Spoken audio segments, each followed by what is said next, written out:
sea válido. ¿Quiere que vuelva a empezar? No, no me hagas caso, ya después yo lo subsano, no te preocupes, continúa. Está bien. La segunda forma dentro de este tipo de clasificaciones sería la formal, en la que se necesita un escrito, un perfeccionamiento escrito para hacer válido el contrato. Y el tercero sería un contrato solemne, que ya requiere una formalidad específica, incluso un ritual, por así decirlo, como por ejemplo tenemos como contratos solemnes por excelencia. El matrimonio es el principal ejemplo de un tipo de contrato solemne. La segunda clasificación sería unilateral o bilateral. Y esto es porque no precisamente los contratos siempre van a obligar a ambas partes o a las partes implicadas. En el caso de los contratos que solamente obligan a una de las partes, se le llama unilateral. Claro está que los que obligan a las dos o más partes se les llama bilateral. Y la tercera clasificación sería por contratos onerosos o gratuitos. Si hay beneficios solo para una de las partes, se le llama gratuitos. Si hay beneficios y obligaciones para todas las partes implicadas, se les llama onerosos. El segundo tema que vamos a hablar es concepto de contrato mercantil. Y aquí es curioso notar, y tenemos que saber, que no hay una definición específica ni en la doctrina ni en la legislación para un contrato mercantil. Por tanto, la definición se toma del derecho civil, como acabamos de ver, la definición general del contrato. Si bien podemos encontrar dentro de la literatura definiciones que se acercan mucho para que podamos entender bien lo que es un contrato mercantil. Una de ellas es la siguiente: el contrato mercantil es un acto por el cual varias personas se obligan entre ellas para dar, hacer o no hacer. Y este pacto genera derechos y obligaciones a las partes y tiene como objeto actos de comercio. Eso es lo más cercano que podemos encontrar a una definición. Ahora bien, en ocasiones Perdóname, Ricardo, ahí voy a hacer perdóname, una breve aportación, nada más como comentario. Efectivamente, nosotros dentro del derecho, como tal, nosotros sabemos que está dividido en diversas ramas, ¿no? Si queremos llevar un juicio familiar, pues bueno, vamos a ir a un juzgado de lo familiar. Si tenemos una situación penal, pues de igual forma, ¿no? ¿A qué voy? A que muchas veces nosotros como tal, y lo acabas de referir de manera excelente, materia mercantil, no hay una legislación en específico para la materia mercantil. Siempre nos vamos a ir apegados muchas veces, o a aquellas lagunas que nosotros tengamos dentro del derecho mercantil, nosotros lo vamos a ir directamente a lo que es el derecho civil.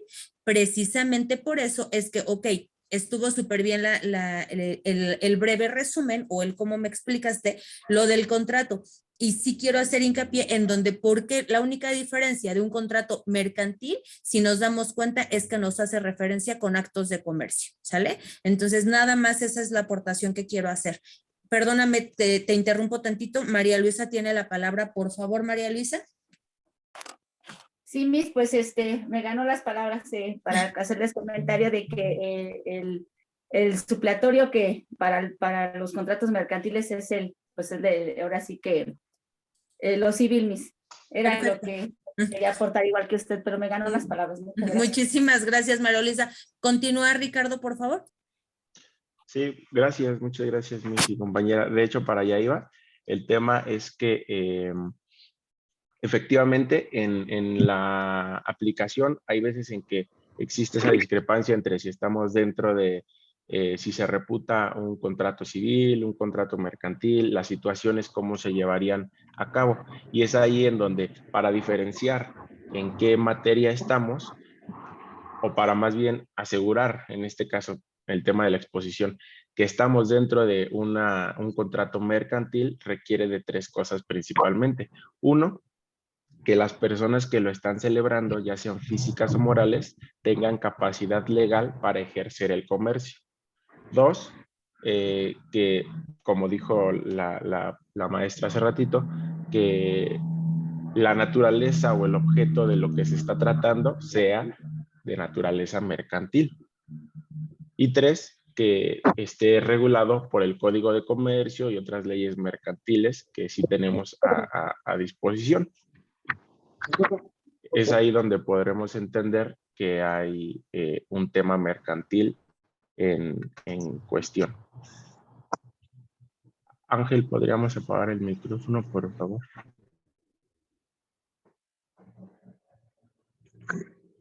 Y sí expliqué bien hasta aquí, Miss, ese tema de la diferencia entre civil y mercantil.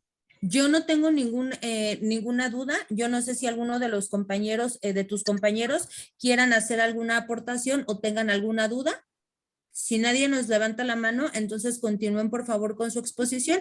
Ángel, Alan, un favor, ¿nos apoyas con tu micro? Gracias, Ángel. Continúa, por favor, Ricardo. No tenemos algún comentario. La aportación que yo hice era muy breve y va muy bien la exposición, está bastante fluida. Gracias, maestra. Como tercer punto, vamos a analizar los elementos de los contratos.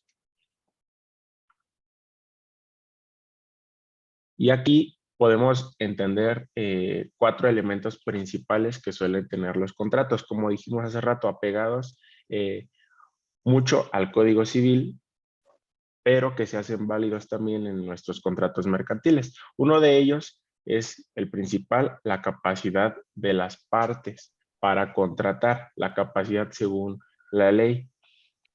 El segundo es el consentimiento, ya hablamos de él un poquito hace rato, consentimiento libre de vicios, o sea, esto hace referencia a circunstancias que no permitan que la persona actúe de manera libre. Eso sería libre de vicios. Y para que este consentimiento exista puede ser expreso o táctico. Expreso es cuando se manifiesta voluntad verbalmente o por escrito, o llámese por medios electrónicos o cualquier otra forma de expresión. Y la segunda de forma táctica, que hace referencia a actividad como tal, acciones que presupongan o autoricen el consentimiento del que se está tratando. El tercer elemento, sería que haya un objeto lícito. Entendemos, por lo tanto, que debe de ser legal, que no sea un delito o que no esté prohibido, debe de ser un objeto apropiado. Y el cuarto elemento sería la formalidad o solemnidad. Aquí nos referimos a que debe de tener una forma, cada contrato, cada forma en la que se celebra, tal como la ley lo diga.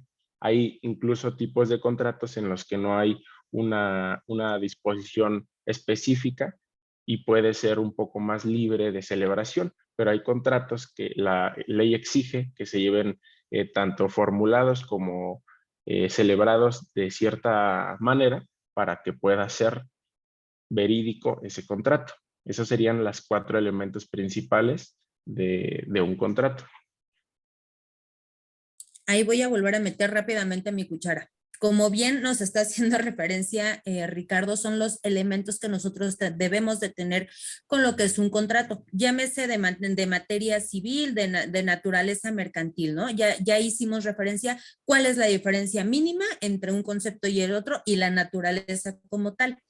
¿Qué pasa si en un contrato no tenemos alguno de estos requisitos? Pues es en donde nosotros legalmente podemos recurrir a lo que es la nulidad de ese contrato, haciendo hincapié que no tiene uno de los requisitos para poder tener la figura como tal de un contrato y solicitar que quede inválido. Nada más la aportación. Continúa, Ricardo. Sí, muchas gracias, maestra. De hecho, así se le llama a estos elementos de validez, como bien dijo la maestra. Si cumple con esto, es válido. Si no cumple con esto, puede invalidarse, efectivamente. Y bueno, hasta aquí termina mi parte. Va a continuar mi compañera. Muchísimas gracias, Ricardo. Felicidades, excelente aportación. Gracias, maestra. María Luisa, tienes tu manita en lo que entra la otra compañera, por favor.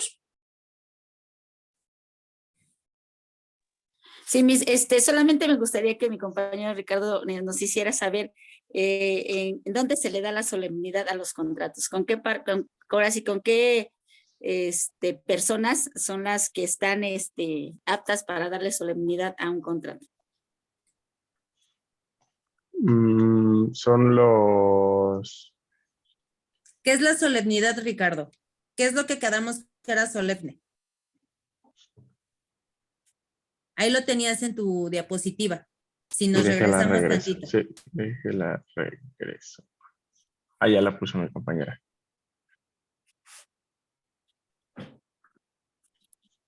Bueno, más bien, no sé si posteriormente tus compañeros lo vayan a decir para que entonces les demos como la pauta, o quieres aclararlo antes, Ricardo.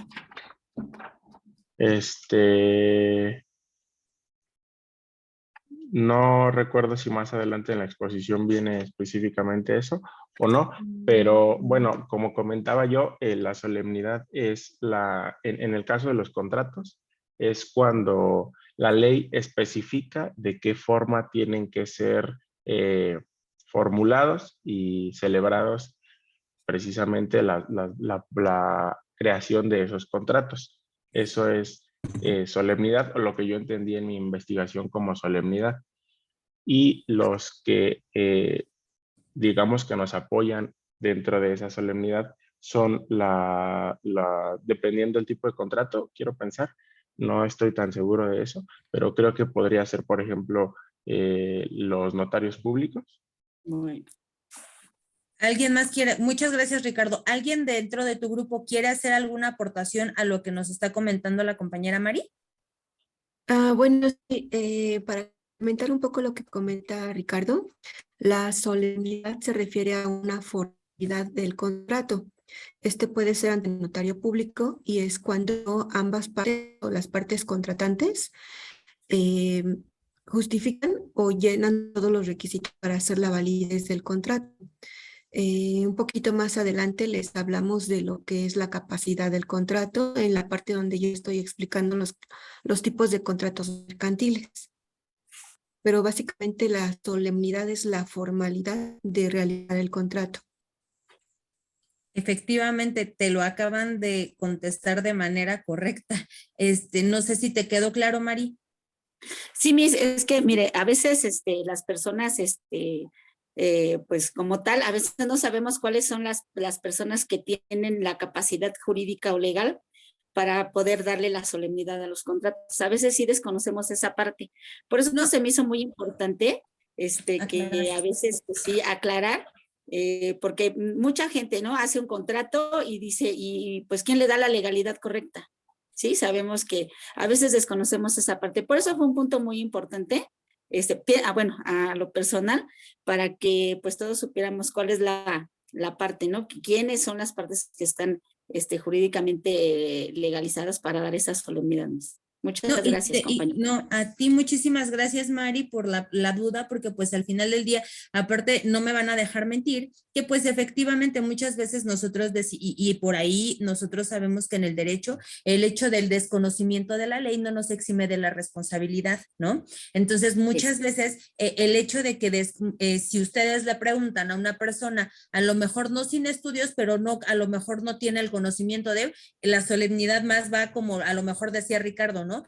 El matrimonio, ¿no? Y nos imaginamos que todo tiene que ser casi muy serio y toda esta parte, ¿no? Reitero y vuelvo a lo mismo, ya se hizo hincapié, ya se hizo la aclaración para que nosotros tengamos por ahí la respuesta, y ya también nos apoyó, creo que Pedro, dentro del chat. Compañeros, continúen con la exposición, por favor. El siguiente punto me tocó a mí. Vamos a hablar de los vicios del consentimiento de los contratos. Los vicios del consentimiento se derivan principalmente en tres, que son el error, el dolo y la violación. El uso de violencia, perdón. Entonces, el error los vamos a dividir en dos, que son error de hecho y error de derecho. A ver, un segundo, por favor. Aquí está. El primer error, vamos a hablar de un ejemplo de hecho está muy actual, muy actualizado este ejemplo que les voy a dar para que comprendamos mejor lo que es estos tres tipos de vicios.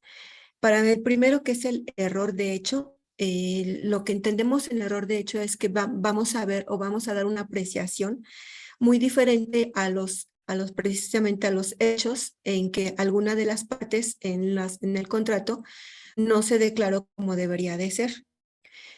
En cambio, el error de derecho es precisamente, como hace ratito lo comentó la profesora, es la ignorancia de la ley al hacer o al realizar un contrato.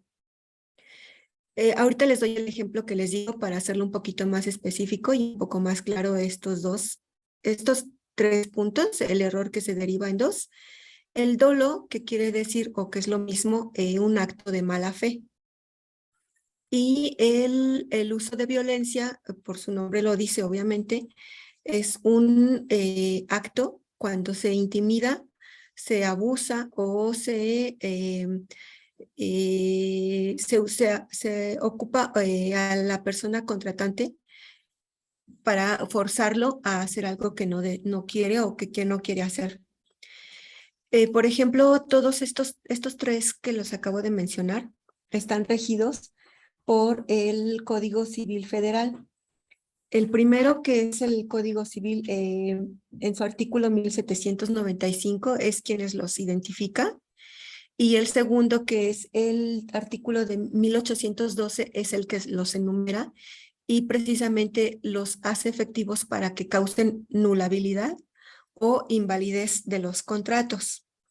Un ejemplo que les comento muy claro y muy rápido y muy actual es, por ejemplo, una persona estuvo realizando panques dentro de una escuela muy grande pública.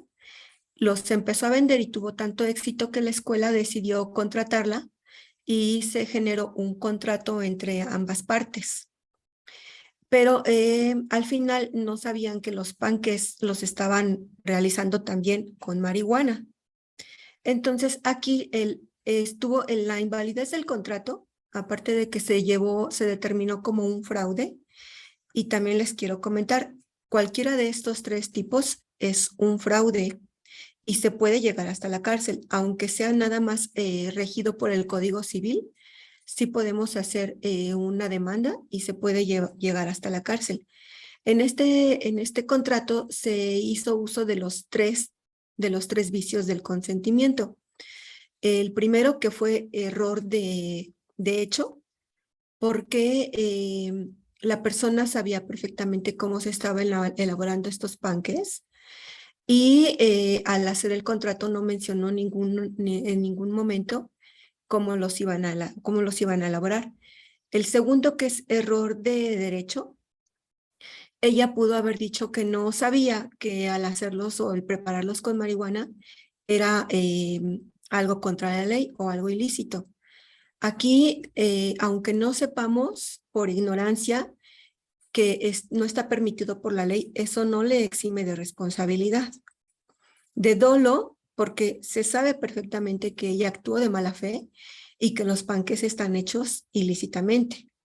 Y tal vez hubo un acto de violencia al haber vendido estos panques, tal vez hasta abusando abusando, sí, de la confianza de las personas que los estuvieron comprando. No sé si aquí tengan alguna duda con respecto a estos tres vicios del consentimiento. ¿No? No se escucha, profesora. Perdóname, por mi parte no. Si hay alguna duda por alguno de los compañeros, más adelante, con todo gusto, para que entonces nosotros podamos darle seguimiento a su exposición, por favor. Ok, entonces, si no pasamos al siguiente punto, que es el tipo de contratos mercantiles. Para que sepamos antes que nada cómo realizar o cómo contraer un contrato mercantil, primero debemos de saber que un contrato también ya lo comentó Ricardo, pero se los vuelvo a decir un poquito más ampliado el concepto. Un contrato es un convenio pactado entre dos partes y este convenio o este contrato debe de dar responsabilidades y derechos a ambas partes. Los contratos siempre deben de estar regidos lícitamente. Pueden ser onerosos, como lo comentaba Ricardo, que es para donde ambas partes reciben beneficios y donde ambas partes reciben responsabilidades o derechos. Los contratos también deben de estar regidos por el Código de Comercio y por el Código Civil, y deben de tener una capacidad legal necesaria para que ambas partes los firmen. Les voy a mencionar varios tipos de contratos mercantiles y les voy a leer un poquito explicado. Esto sí no me los aprendí de memoria, pero creo que es fácil de comprender. Hay varios tipos de contratos. El de compra-venta, donde obviamente una de las partes se compromete a vender y a otra a comprar, satisfaciendo el precio determinado en el tiempo y forma acordada. Hay contratos de permuta. Este contrato es un intercambio de cosas, productos, bienes o servicios. Contrato de arrendamiento. Aquí es donde un contrato entrega al arrendatario un alquiler por el tiempo definido en la cláusula o cláusulas que se determinen en los contratos. Y contrato de suministro. Aquí es donde alguna de las partes se obliga a suministrar algún tipo de bien o servicio de manera continua o periódica a cambio de un pago. El contrato de obra es realización de alguna obra determinada en las condiciones previstas en los contratos. Contrato de transporte, donde una de las partes se obliga a conducir de un lugar a otro, personas o cosas, a través de un medio en un plazo determinado por un pago determinado bajo las condiciones que en el contrato mismo se especifiquen. Hay contratos de colaboración. Esto quiere decir que son compromisos que se determinan o se prestan a través del contrato para realizar determinadas actividades. Por ejemplo, los contratos de agencia. Aquí interviene un agente que sirve como intermediario para prestar los servicios. Este intermediario representa más que nada una empresa, quienes promueven los productos o servicios a través de esta empresa, y los riesgos los asume este intermediario. La agencia suele establecer alguna zona geográfica determinada para que se comercialice ese producto o ese servicio. Hay un contrato de mandato. Aquí es el mandatario puede conllevar o no la representación del mandante. Hay también un contrato de comisión. Este también es a través de un intermediario que solamente cobra por comisión lo que está vendiendo de los productos o servicios. Contratos de franquicia. Aquí son acuerdos de colaboración entre dos empresas jurídicas y económicamente independientes. Por medio de estos contratos, aquí creo que todos conocemos lo que es una franquicia, que es una propiedad determinada de una marca, de un patente o de una fábrica donde tienen actividades industriales. Aquí concede al franquiciado el derecho de su explotación. Esto se da también por zona geográfica, tienen condiciones de control y el pago está establecido previamente en base a su calidad y a lo que se está, al producto que se está contratando, que se está prestando. Aquí también en este tipo de contratos se utiliza una imagen corporativa y principalmente, y lo que se debe de establecer en este contrato es el know-how. Esto quiere decir la forma de industrializar su producto, su marca, a través de esta actividad. Por último, bueno, no sé si de este punto tengan alguna duda sobre los contratos mercantiles o el tipo de contratos. No tengo manitas levantadas. De hecho, quiero hacer hincapié y agradecer mucho tanto a Pedro como a Rocío Quesada, que son las únicas dos personas que están haciendo alguna aportación a la exposición. Entonces, y bueno, Mari, de manera verbal, continúa por favor con la exposición. Ok. Mi siguiente punto es el contrato de seguro. Este contrato lo definimos obviamente como un contrato mercantil en que tanto el asegurador, que es la parte contratante que contrata, como el asegurado, que es la otra parte que va a recibir un beneficio, quiere decir, cuando nosotros realizamos un contrato de seguro, estamos asegurando mediante una prima, un pago de una prima, un beneficio o una existencia de riesgo en el que nos van a pagar de acuerdo a ese hecho.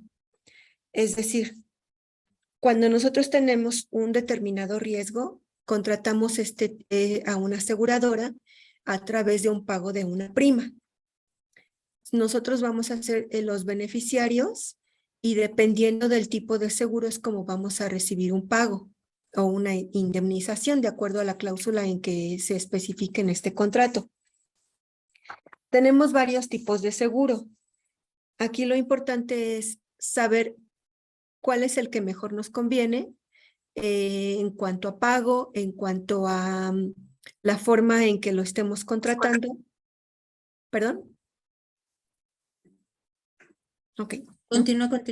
Ok, y a la garantía en que nos va la aseguradora a respetar esos pagos que estamos realizando. Ay, perdón, vamos a regresar. Bueno, aquí ya. Los contratos de seguro se tienen que formalizar por escrito. Tenemos que revisar las condiciones, la forma de pago de la prima que vamos a realizar y tenemos que checar que la cobertura que nos van a brindar sea la correcta para nuestra necesidad. Entonces, por ejemplo, tenemos seguro contra daños, seguro contra incendios, seguro contra robo, seguro contra transporte terrestre, seguro contra lucro cesante, de caución, seguros de crédito, de responsabilidad civil, seguros de vida, contra accidentes, enfermedad y decesos o dependencia. Las condiciones que nos van a brindar, debemos de fijarnos exactamente si son de acuerdo a nuestras necesidades, como les comentaba, y prácticamente deben de llevar todos los requisitos que ya les comentamos, de acuerdo al Código Civil y al Código de Comercio. Y prácticamente sería todo de mi parte, profesora. Muchísimas gracias, Nancy. Excelente presentación y aclaración. Continuemos, por favor. Perdón, ¿puedo hacerles una pregunta hasta este punto? Es Roberto Hernández, ¿verdad? Adelante, por favor, Sí, con sí, los maestra. compañeros. Gracias. Aquí, bueno, me acaba de surgir una duda. Por ejemplo, en el escenario, o bueno, no en el escenario, más bien en el tipo de contrato de seguro, donde para mí es la duda, ¿no? Sobre la solemnidad que se le da a los contratos y que estábamos hablándolo sobre esta parte de que los notarios públicos tienen esa facultad de darles la solemnidad. Yo me refiero a cuando tú contratas un seguro, pues únicamente lo pactas entre la aseguradora y tú como contratante, ¿no? Y en este caso es que no interviene la figura de un notario público en el momento de la celebración del mismo.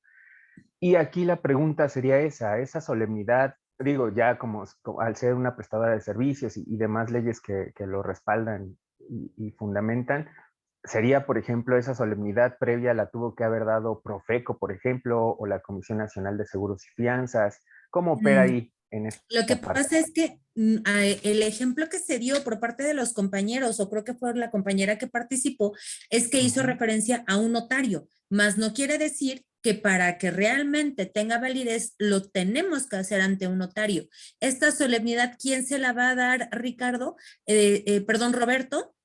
¿Sí? Desde el momento en el que tú vas a crear una empresa, tú ya tienes un acta constitutiva, ¿no? Y entonces esa empresa o bien esa aseguradora, entonces tiene la facultad y la solemnidad para poder realizar ese tipo de contrato. ¿Por qué? Porque previamente a realizarlo, entonces ya fue creada de manera solemne, es decir, creada de manera legal y de esa manera entonces poder tener la facultad para poder realizar los contratos que te hacen mención.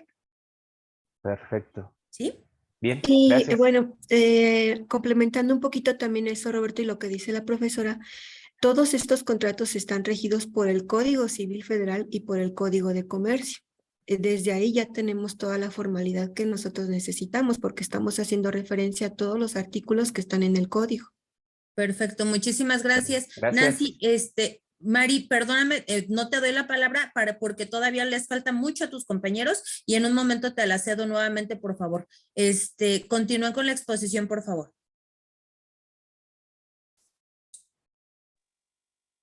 Deja de compartir, Nancy, porfis.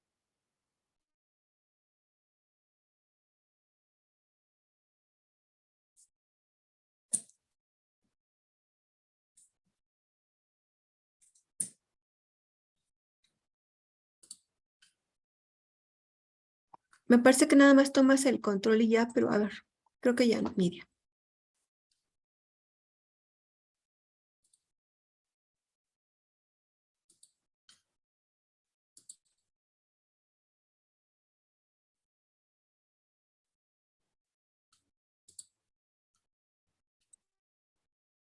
¿Sí? ¿Ya pudiste, Lidia?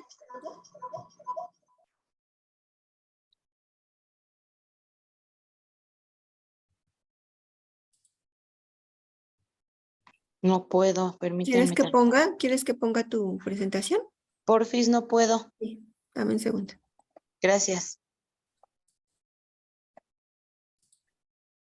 Listo. Tú me dices cuando le cambie. Ok, gracias. Hola, buenos días. A mí me tocó el reporto. En una definición es el contrato de virtud del cual el reportado adquiere una suma de una cantidad de dinero. ¿Le puedes cambiar, por favor?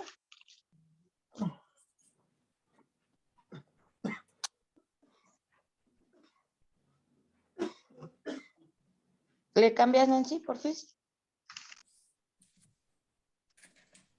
Ok, algunas de sus propiedades es de títulos de crédito que nos obliga a transferir al reportado pues una cantidad de dinero. Y los títulos de la misma especie que tienen un plazo también. Está estipulado en el artículo 559 de la ley.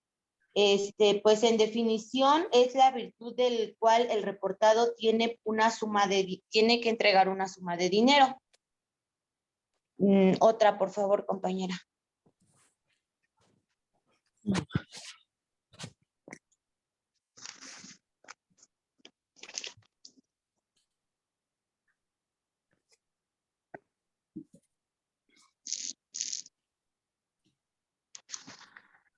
¿Es esa? Otra.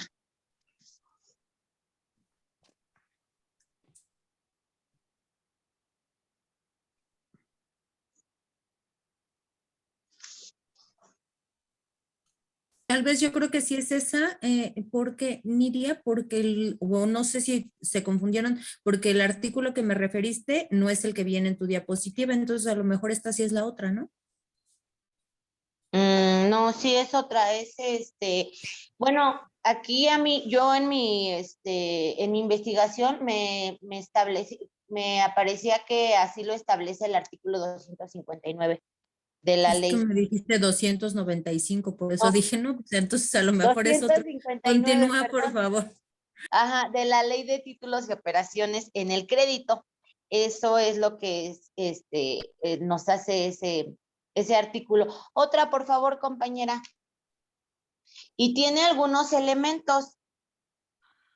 Las operaciones del reporto son estas que presento aquí en mi diapositiva, cómo se opera, ventajas y riesgos de asociados, entre otras. ¿Le avanzas, por favor? Y los elementos personales son el reporto y el reportado. El reporto es la persona en la que el reportador lo elige y el reportador es el que adquiere una suma de dinero o algún título de crédito que le otorga. forma, debe, a ver, creo que esa es la que ya dije, debe constar el escrito, debe constar por un escrito para que sea válida. Y también esto tiene algún artículo. Ese es el que ya dije, otra, porfis. Bueno, ya vamos con el 7.9, que es el depósito mercantil. El depósito mercantil trata del negocio jurídico y se regula en el Código Civil y Código Comercial también. Son contratos que hacen el depósito y el depositante de un bien o un inmueble. Puede ser, de cualquiera de las dos cosas. Por favor, otra. Dice, aquí que es el depósito del derecho mercantil.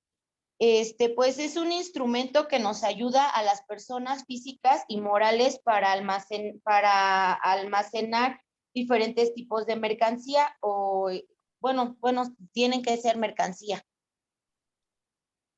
o constituirla. Otra, por favor.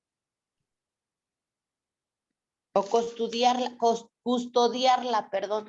Nos guarda la mercancía y nos la custodia, pues. Las características del derecho mercantil, pues es que sea comerciantes, las características que sean que sean también mercantiles. Todo tiene que ver como que pues con el comercio, ¿no? Porque ese es pues las características que nos menciona. En un concepto sería que es que es un contrato en el que las personas entregan a otras personas, a los productores, podría decir, producto que ellos mismos almacenan. Ese sería un concepto. Y se cumple con el contrato de depósito también, pues obviamente necesitan pagar para que sea válido el concepto. Otra, por favor. Aquí no, pues aquí está una imagen, pagan para recibir algo, ¿no?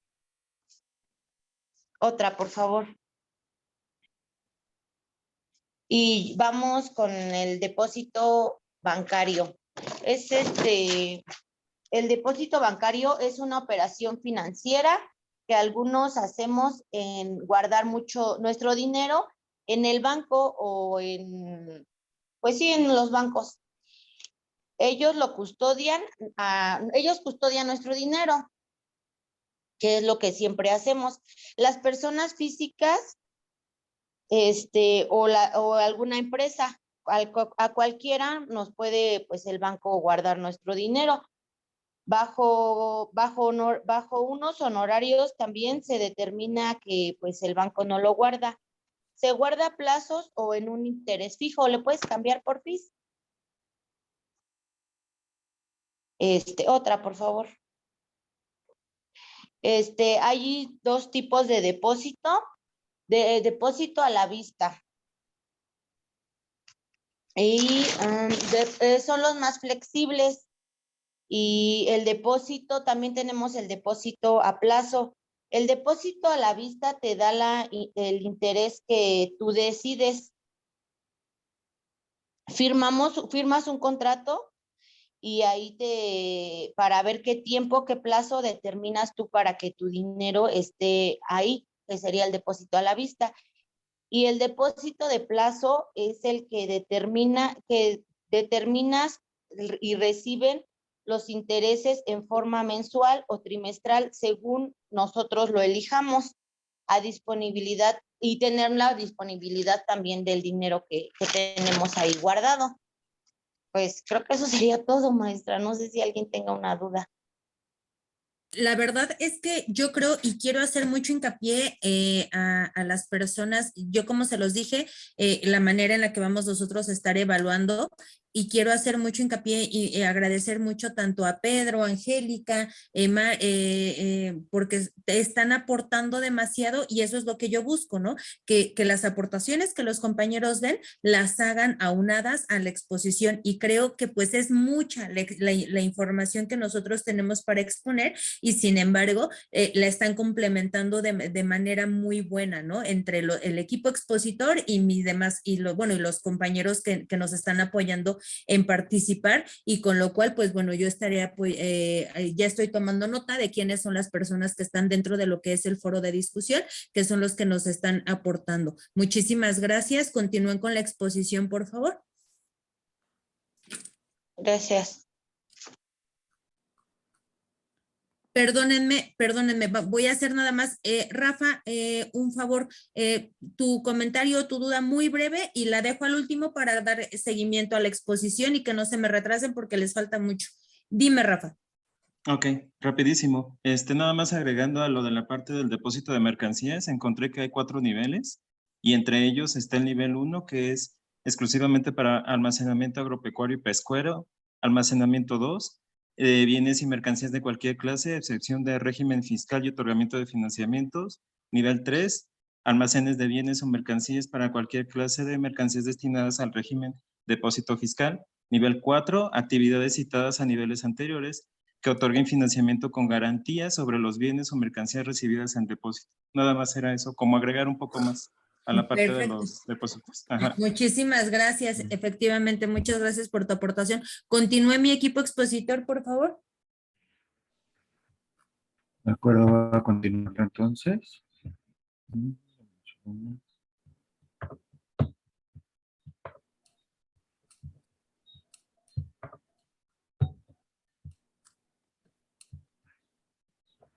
Que lo hacemos aquí porque no sé qué pasó con mi archivo, ¿vale? No te preocupes, Arturo. Ok, vamos a hablar del depósito de mercancías en los almacenes generales. El objetivo de estos almacenes es como tal almacenar, guardar o conservar. Perdón, no veo tu presentación. ¿No la vas a proyectar? La estaba Arturo, presentando. ¿quieres que te ayude a proyectarla? No, nada más Porque para no me permitió, según yo lo estaba Ok. haciendo. Bueno, entonces deja de compartir. Disculpe, profesora, para poder No apoyarle. no se preocupen. Digo, si Arturo lo quiere hacer de manera verbal, para mí está genial, ¿eh? Pero a lo mejor tiene el treje y maneje del tema, no pasa absolutamente nada, pero igual y preparó algo, entonces pues, se me hace una Ok. falta de respeto que no lo presente, pero como él quiera. Listo. Empiezas a partir del 7.11, ¿verdad? Ok. Sí, por favor. Listo. ¿Ve mi pantalla? Ajá, Bien. listo, ya está. Sí, Noemí.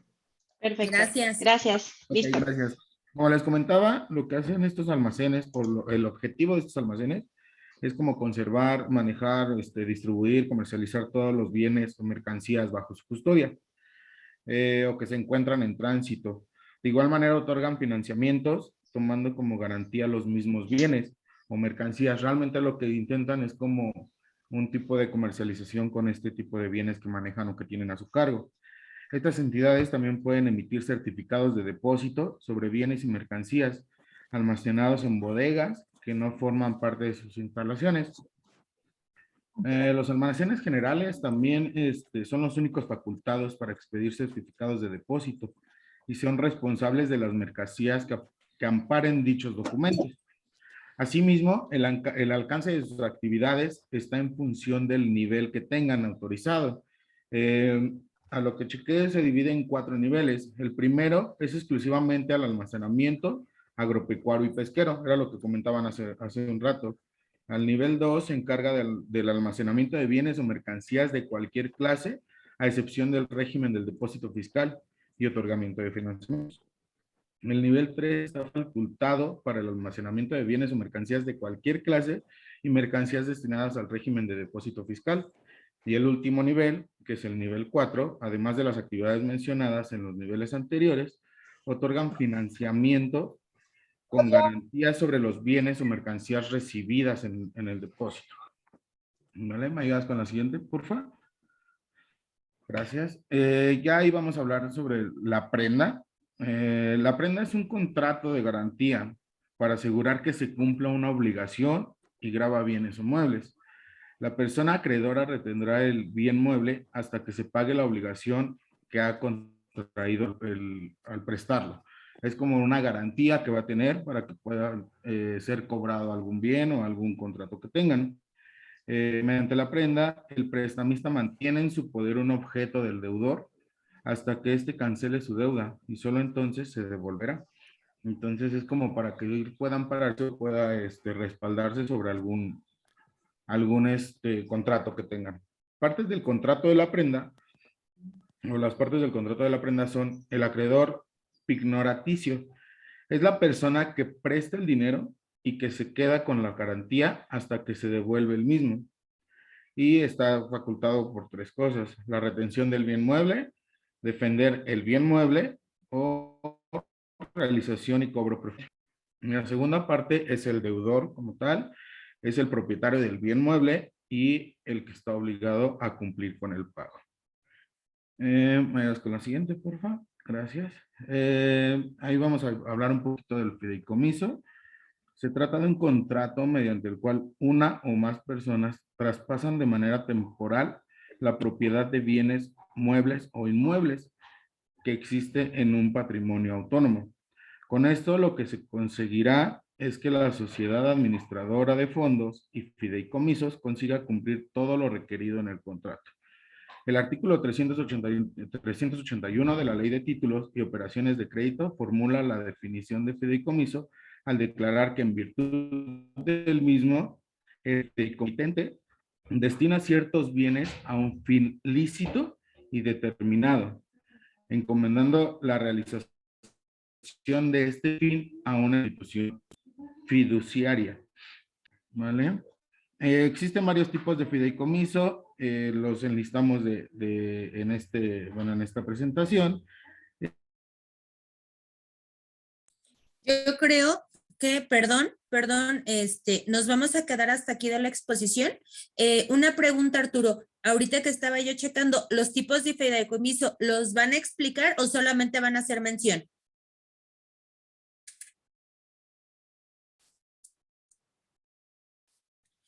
Creo que se quedó trabado el internet. Sí, creo que Arturo se quedó Ustedes, trabado, el profesora. equipo expositor, coménteme, ¿van a hacer la explicación de cada fideicomiso o solamente los van a mencionar? Mire, dentro de la exposición, profesora, buenos días. Únicamente mi compañero Arturo puso los tipos. Perfecto. Pero no sé si él, ahorita que regrese, nos pueda indicar si los va a explicar a detalle. Perfecto, Tendremos sin que ningún problema. esperarlo. No, sin ningún problema. Obviamente todavía nos falta, ¿no? Nos falta bastantito. ¿Cuál es la ventaja?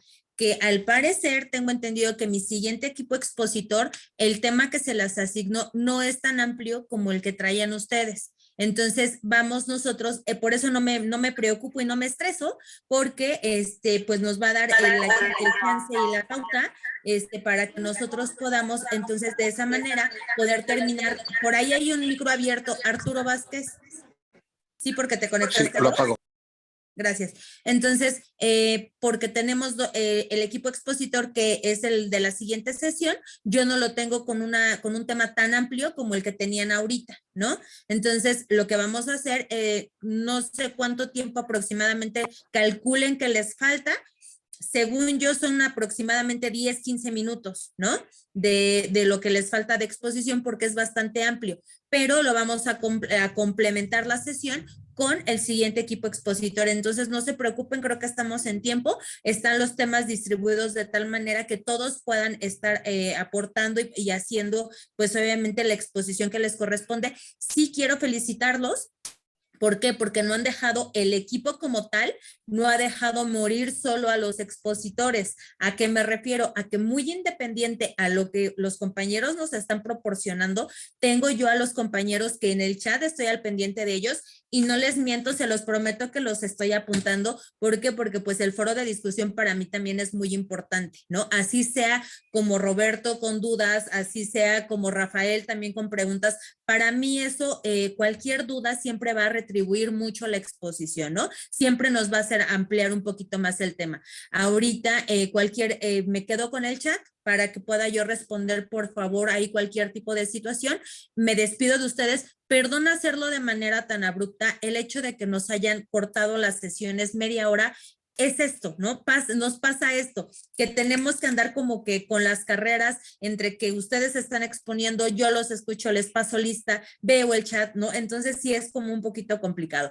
Sin embargo, yo quedo a sus órdenes. Ahorita, si tienen alguna duda de lo que alcanzamos a ver dentro de esta exposición, no le di creo que la palabra a Roberto. Porfa, Roberto, ponte en contacto ya sea a través del grupo de WhatsApp de Derecho Mercantil y ahí podemos también disipar las dudas que hayan tenido en estos temas ahorita vistos y pues obviamente les van a hacer llegar la presentación de la exposición y también ahí el equipo expositor a través de ese chat también nos puede ayudar a darle contestación.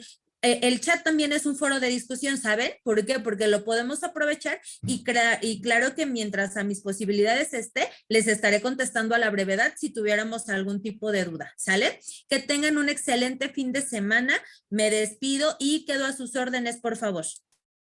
Gracias. Gracias, profesora. Gracias, profesora. Gracias a Buen día. todos. Excelente profesora. presentación, compañeros. Gracias. Gracias.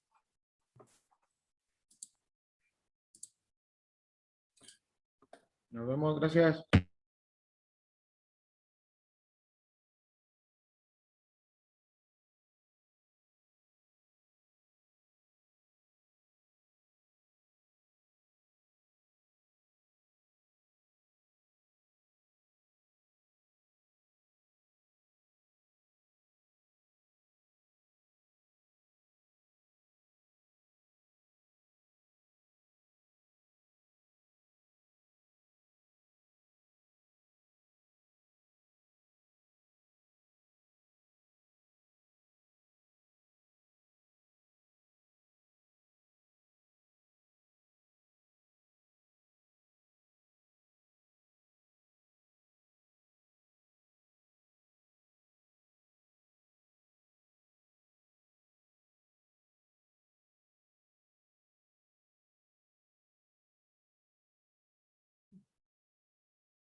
Hola, profe, buenos días.